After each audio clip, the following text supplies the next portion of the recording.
Hi friends, welcome to our channel Kalam times achievers. நம்ம இன்றைக்கி இந்த வீடியோவில் என்ன பார்க்க போகிறோம் அப்படின்னா, ஐசிசி சேர்மனாக ஜெய்ஷா அப்படின்னு சொல்லிட்டு ஒரு ஹெட்லைன் நியூஸ் கொடுத்துருக்காங்க. ஸோ இந்த நியூஸ் பற்றி பார்க்கலாம். ஐசிசியின் புதிய சேர்மனாக ஜெய்ஷா தேர்வு செய்யப்பட உள்ளார். சர்வதேச கிரிக்கெட் கவுன்சில் ஐசிசி சேர்மனாக 2020 முதல் கிரெக் பார்கிலே அப்படின்றவர் நியூசிலாந்தைச் சேர்ந்தவர் இருக்கிறார் அப்படின்ற மாதிரி கொடுத்துருக்காங்க. இவரது 2வது கட்ட பதவிக்காலம் வரும் நவம்பர் மாதம் முடிகிறது. தொடர்ந்து 3வது முறையாக இவர் தேர்வு செய்யப்பட வாய்ப்பு இருந்தது.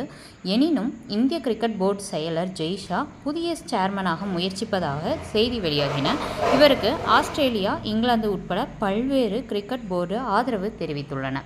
இதையடுத்து தொடர்ந்து சேர்மன் பதவியில் நீடிக்க விரும்பவில்லை என பார்கிலே தெரிவித்துள்ளார் அப்படின்னு சொல்லிட்டு நமக்கு என்ன பண்ணியிருக்காங்க அப்படின்னா நியூஸ் கொடுத்துருக்காங்க. ஸோ இதுலேருந்து நம்ம என்ன தெரிஞ்சுக்கலாம் அப்படின்னா, புதிய சேர்மனாக ஜெய்ஷா அப்படின்றவங்களுடைய பெயர் தெரிஞ்சுக்கலாம். ஸோ புதிய சேர்மன் பேர் பார்கிலே அப்படின்றத நம்ம தெரிஞ்சுக்கலாம். ஓகேங்களா? ஸோ வீடியோ பிடிச்சிருந்தா லைக் பண்ணிட்டு தொடர்ந்து ஃபாலோ பண்ணுங்கள்.